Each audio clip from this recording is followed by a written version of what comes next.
അരളിയിൽ ഒരു കിളി കൊഞ്ചിപ്പാടി അന്നേരം ഒരു സുന്ദരിയാടി അരവാരം തകതാളം തല്ലി അരമണിക്കിങ്ങിനി ഇക്കിളി പാകി ഇവകളെന്തു ഭംഗി ഇവളിലെ കവിളിനെന്തു കാന്തി അതരമാം ത്രിമധുരം നുകരാൻ ഭാഗ്യമേകുഭവതി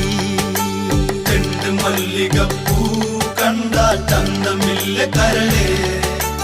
ഉമ്മ വെച്ചുണർത്താനരുതേ മോഹമില്ല കരളേ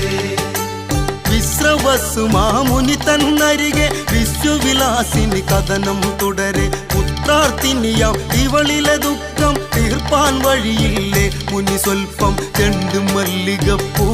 കണ്ടാൽ ചന്തമില്ല കരളേ ഉമ്മ വെച്ചുണർത്താൻ വെറുതെ മോഹമില്ല കരളേ മല്ലികപ്പൂ കണ്ടാൽ